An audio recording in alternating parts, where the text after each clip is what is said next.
Hey friends, welcome back to my channel, or welcome if you're new. My name is Erin, and every month I do a monthly budget breakdown to keep myself accountable. This one's a doozy for the month of May. Let's get started.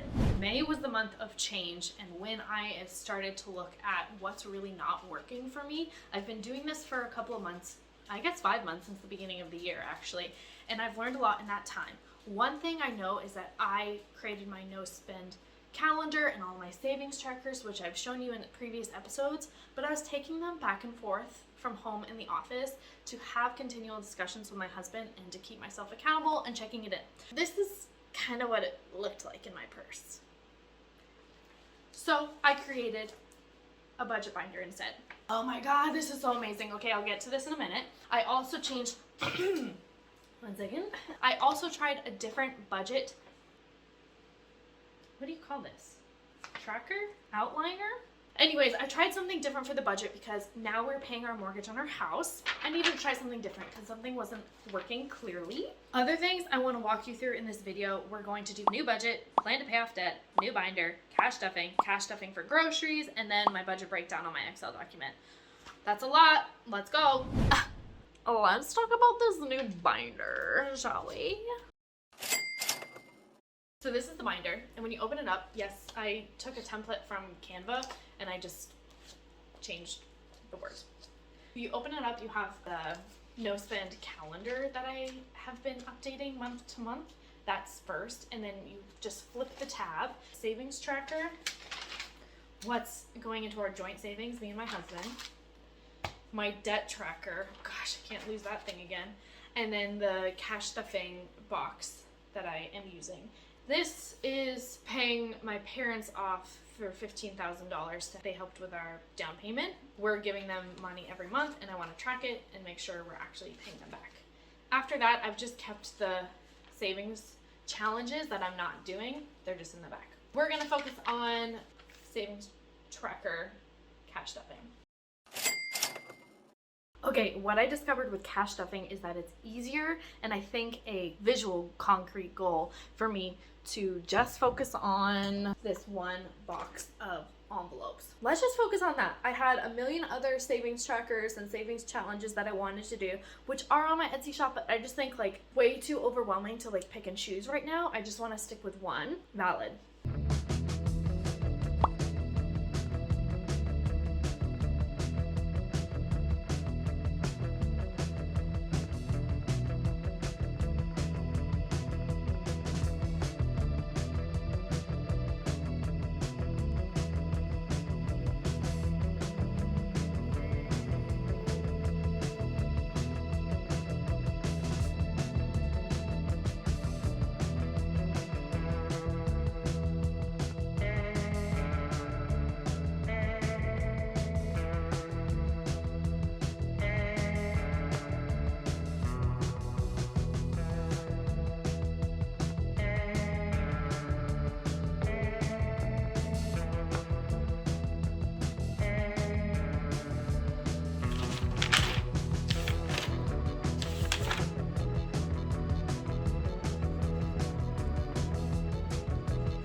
You saw last month's video, I decided to do cash stuffing for groceries only, and I learned a lot about that. I discovered I need to track the cash that's coming out of the cash pile, right? I need to know how much I spent on which grocery trip and how many times, because that's obviously a big thing. For me, I can't go to the grocery store 6 fucking times. I ordered these 2 things on Etsy. Hopefully this will help me stay on track. What I needed on Etsy was only 3 of the cash envelope little,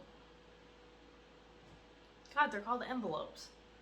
I wanted grocery, eating out, and miscellaneous, because eating out and miscellaneous are my biggest like whoopsie categories. So I needed those 3 categories. I wanted them customizable. I wanted a zipper. I have a wallet that already has the rings in it. I think it's an A6 size. Oh, and then I also wanted the trackers to go with it. So I had to put in 2 different orders from 2 different shops. This is what I got. Custom A6 cash envelope. Oh, it's A6. Did I order the wrong fucking thing? Fabulous. I looked for a long time too. And then the other thing I got, it's a digital download, but it's cash envelope inserts. I got the PDF, then I can just print them when I want.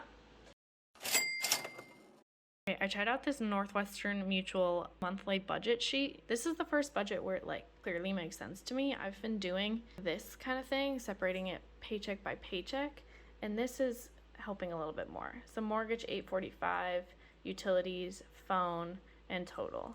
Groceries, total. Debt and loans, total. Dog, total. And then car, parking and payments and gas, and that's the total. Total of fixed expenses. And then miscellaneous, dining out $70, annual subscription, it's monthly subscription, excuse me, 24, 70 for miscellaneous, 164. Fixed plus this discretionary spending equals $2,623.86 minus that from my income of $3,112, and then I'm supposed to have $488.14 left, but that never really happens. So let's see if this will work for us. If you're wondering, no, it has not become any more tidy in this room. I will have a video coming up soon. You can see there's tape and I'm planning a renovation. Subscribe! Let's talk about this Excel document. May, in miscellaneous, I spent $288.35. Cool. One of those, I can say I bought a book for book club, which I normally use the library, but they didn't have it. So I thought I didn't buy any clothes this month, but I went to Value Village and then I ordered from Shein. I know.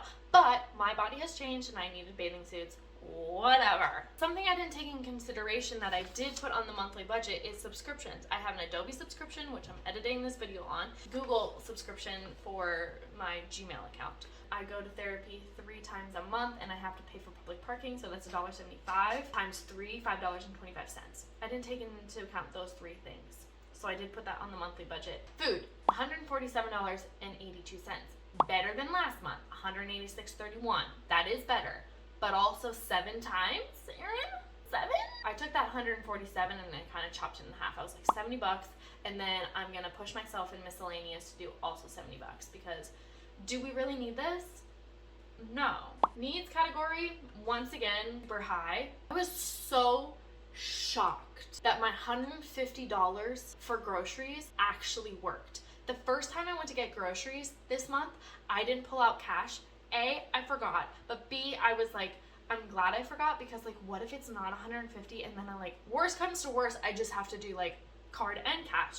My first time going to Winco was $150.33. 33 cents over. That doesn't include that I also got cash back because I used the app Ibotta and I do couponing. Got back $29.35. So I also took that out, the $29 cash for groceries. Winco, cash for groceries. Freddy's, cash for groceries.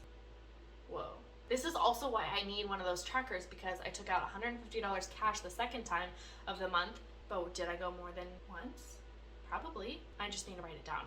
Anyway, moving on to that. I paid my parents $100. JT pays my parents $100. At the beginning of the month, I put $320 into my retirement account. Then I was like, why am I putting $320 into my retirement account when I have a credit card I need to pay off? Yes, ideally, let's put money away for retirement, but that 28% interest is killing me. I decided $320 a month will go towards my credit card. Let's talk about my debt plan. I paid an extra $320 this month, which brought it down to that. It's expected if I keep putting in $320 extra every month, in 7 months I will get down to 0, plus the additional $100. We'll see if that works. I also added our mortgage. It will pay it off in 30 years, but that's the balance right now. And then I paid my car at the beginning of this month, so I'll do that at the beginning of next month as well. I calculated my monthly payment for my credit card alone, that debt, about $115 a month for the credit card. If I put the $320 in extra every month to the principal, I can ideally pay my credit card debt off in 7 months. Right now, based on this budget, I should have $488.14 extra at the end of the month if I don't go over miscellaneous and eating out.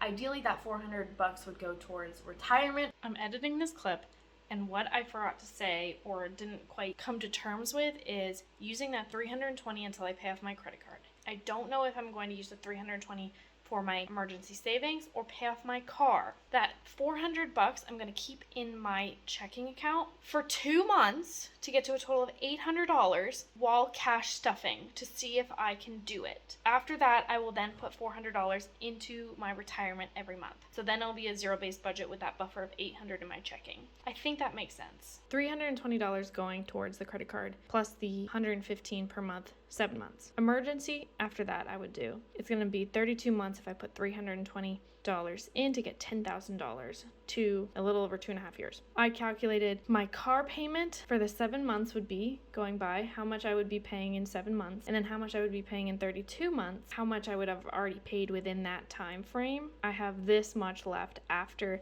I've done both of these categories, that much left, and then putting in the 707, which is $387.61 plus the $320 would be 9 months, versus if I don't put that $320 extra, it would be 16 months extra. Does that make sense? So I think that's my plan. Credit card, emergency, car. Covered the debt, $532. Savings, put $320 towards my retirement. Cash at the beginning of the month, I guess I took out $60. That was April cash stuffing. I took out $1,600 from my high yield savings account and put it into our joint checking because we need a new roof. That's what I hinted at last episode. Turns out it's gonna be like $12,000. Income, yeah baby. $4,858.89. 2 of it is my day job. 1 of it is the high yield savings account, so it's a bit higher. I also took money from the joint when I went to Home Depot. Home Depot is stuff for the house, so it comes from the joint. From my dog checking, coupon savings, $29.35. Just like that, we're done. Thank you for being here for the whole ride. Leave a like if you did enjoy this video. It really helps out with my channel. I will see you next Saturday. Bye-bye. Leave it a like. Jeez Louise, Aaron, can you use real words?